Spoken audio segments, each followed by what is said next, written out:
Hey everyone, me Kevin here. In this video, I'm going to explain why SPACs are absolutely getting destroyed, while at the same time it seems like index funds are just going on their merry way, up, and to the right. And we're also going to talk about the Chamath disaster, since he's pretty much the face of SPACs, why this is happening, and potentially what to do about it and how to bring home some tendies.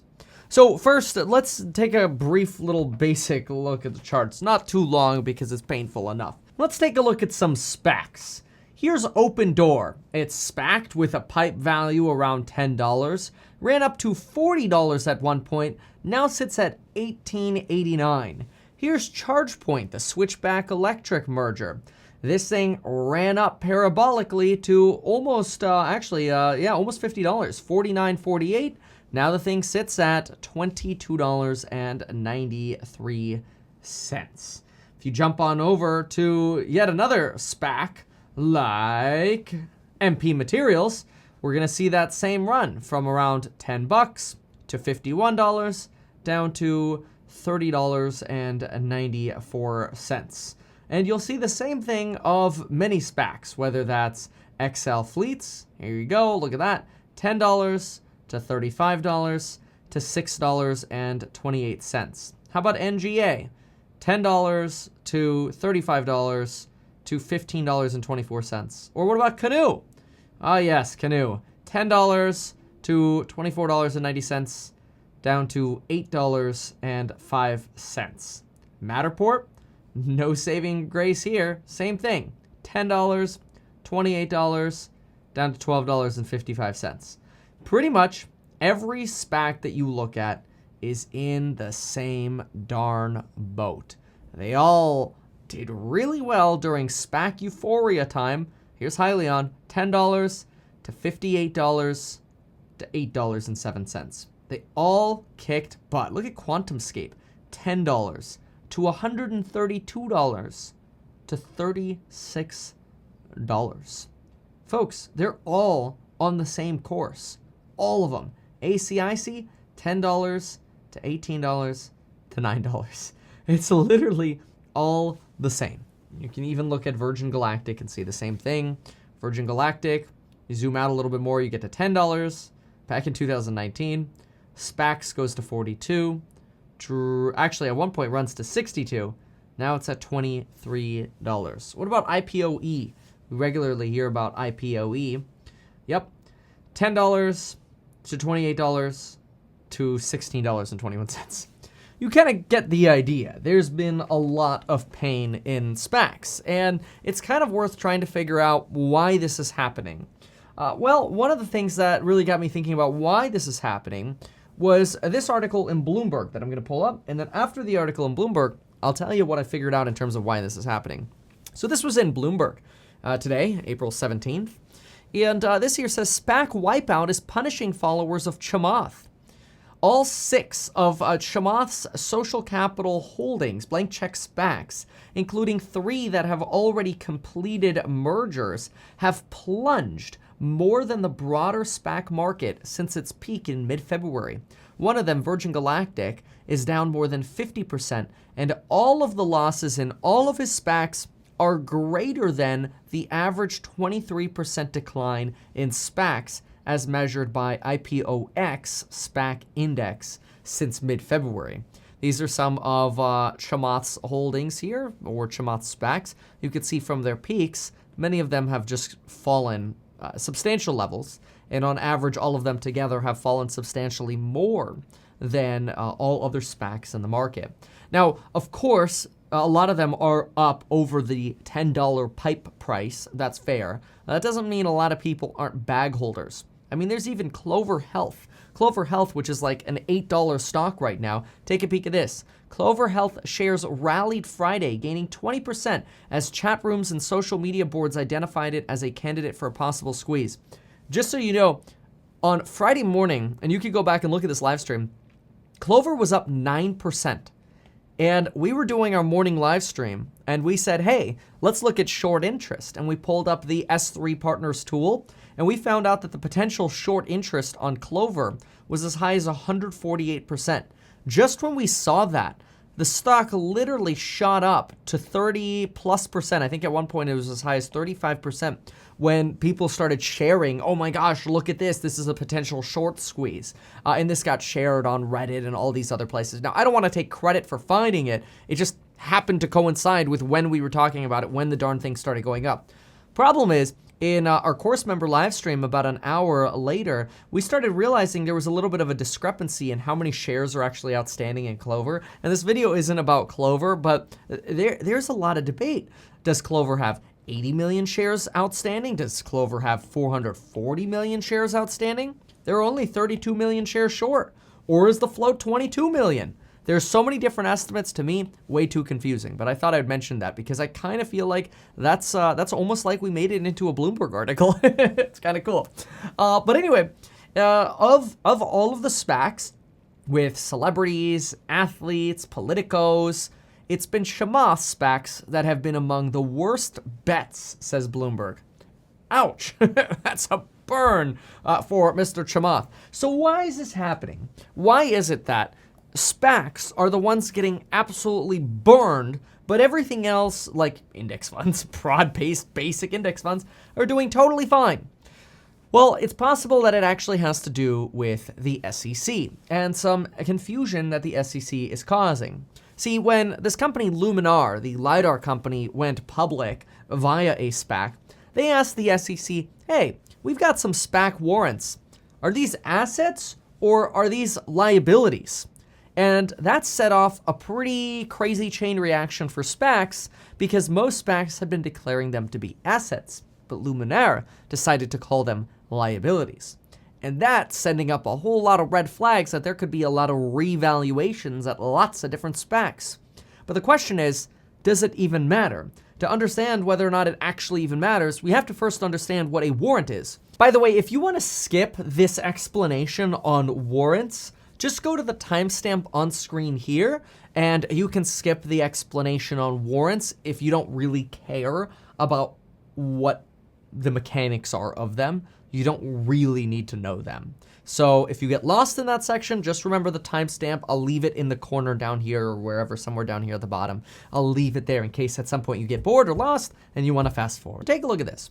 If you're familiar with a call option, this is going to be very similar. A warrant is just like a call option. The difference is a call option is a contract that maybe you and I make over, let's say, Tesla shares or Apple shares or whatever. A warrant is actually a contract between you and, in the example company we're going to use, we're going to go with CCIV. That's the potential Lucid merger or SPAC merger. So if CCIV says, hey, we're going to issue warrants, then all that means is they're giving somebody the right to buy shares in Lucid at some point in the future, after the merger closes. So as long as the merger happens, these warrants have value, which is good. But if the merger does not close, then the warrants go to zero. They become worthless because you're not going to get shares in Lucid anymore. So the warrants disappear, they become worthless. If you just buy the shares, well, you still have shares of CCIV. And maybe CCIV goes and ends up buying, I don't know, DirecTV. And they end up making DirecTV public via SPAC, right? That's possible as well. So right now we do expect CCIV and the Lucid partnership to happen, that merger to happen. And this is why when expectations align and we think that something's definitely going to happen, you tend to see that warrants get priced pretty close to the actual shares once you figure in the extra cost of warrants. So here's what I mean.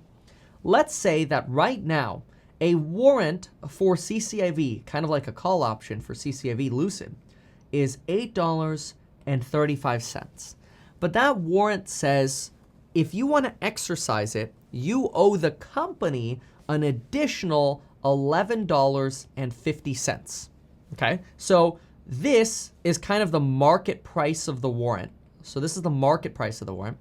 This right here is the extra premium that you have to pay to exercise this warrant. And if you add this together, you get to $19.85. What's really crazy about this, and it shows you how certain people are that the merger is going to happen with CCIV and Lucid. You'll see right here that the close price right here, the C, the closing price is $19.84. So you could buy a share of CCIV for $19.84, or you could buy the warrant for $8 and about 35 cents. So you're within a few pennies of the warrants versus the shares. They're basically expecting there not to be a warrant risk anymore. The only time the warrants have a risk factor is when we're not sure that the deal is actually going to come together. Okay, so now you know a little bit what warrants are. They're basically options that the company gives people to be able to buy more shares in the future. Sometimes they're really mispriced because there's risk of the deal not happening. For example, if you could get these warrants for $4.35, it would mean you'd have a right to buy CCIV shares or Lucid shares in the future after the merger for $15.85. Why would there be a $4 discount there? Well, maybe because there's a risk of the deal not happening. That's usually when you see a big spread in the warrants and share price. Okay, so now we understand somewhat how warrants work from our perspective. But what about from the company perspective? Well, so here's how a warrant works from the company perspective. CCIV says, hey, we're going to issue 23 million warrants. And we're going to issue these, and the first thing we're going to charge people is $1. And then they'll go out in the market. So we're going to raise $23 million by issuing 23 million warrants. And then in the future, we're going to be able to get 23 million times $11.50. That's how much money we're going to be able to get in the future when people actually exercise their warrants. So 23 million, 1, 2, 3, times $11.50 gets us to a money raise of $264,500,000. Nice, sweet. That's a lot of extra money for Lucid. But wait a second, what if the share price of Lucid is $30? Well, wait a minute. We could just literally go $30 and issue 23 million new shares if we wanted to, and then we would get $690 million if we sold 23 million shares at market price of $30. So you'd actually be able to raise much more money if you just did an at-the-money offering. But now you're giving people a big discount via warrants. Now, it's a nice way to build in an extra $264 million. It's a little bit above the pipe price, but it gives up that market potential. And if the market's way hotter, well, wait a minute. Even though you're getting that 264.5, you're leaving a bunch of money on the table. So, is this a liability for the company, or is it an asset? Well, you could look at it as maybe a $264.5 million asset because they're getting that cash, but they're losing a potential, in this case, $400 million in market value that they're leaving on the table because they gave these options. That's the nature of options. If things go really well, the person writing the option loses money. That's their risk. And so all of that explanation goes to, so are these warrants assets or liabilities? And right now, the SEC is investigating, do we declare these assets or liabilities? And in addition to that, while we're looking at SPACs, wait a minute. SPACs are a little complicated because people put together these crazy projections on these investor presentations that make their company look like they're the best thing in the world. Wait a minute.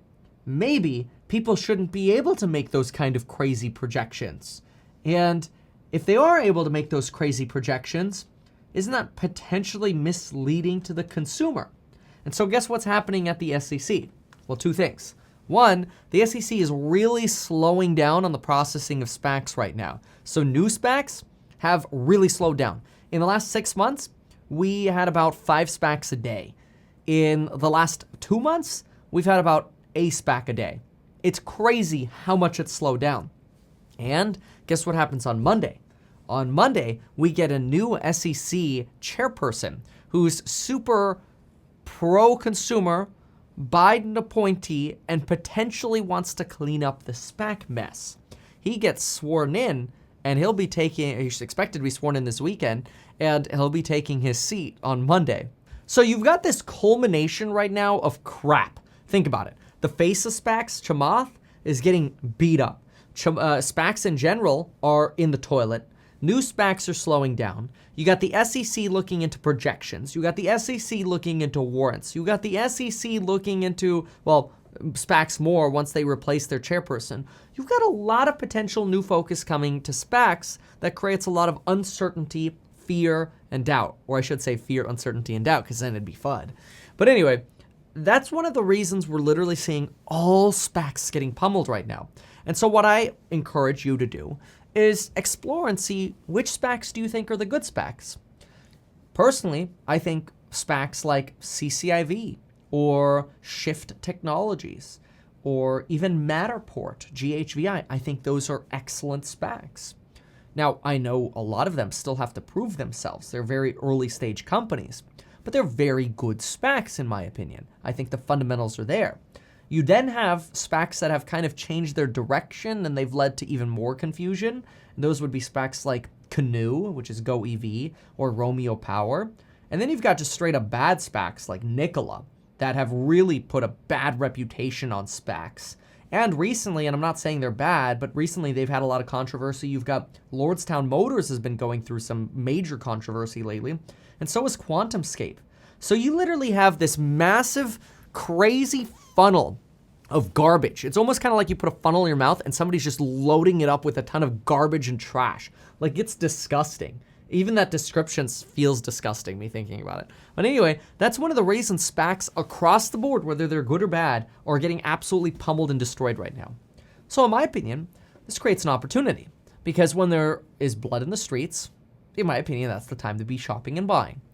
And I think there's an argument to be had that maybe we need to go through these SPACs with a fine-tooth comb and really separate the good from the bad. Which are the ones that we actually think have realistic projections? Which are the ones that maybe the warrants won't matter much in? Like, does GHVI even have warrants? Maybe GHVI Matterport doesn't even have warrants. CCIV does, but does it matter? Is it even going to make a difference on their balance sheet? I mean, they've got billions of dollars on their balance sheet. Who cares about another 234 or not, whether it's an asset or a liability from the warrant discussion? Well, folks, my recommendation is potentially consider loading up some SPACs while we're in max FUD territory.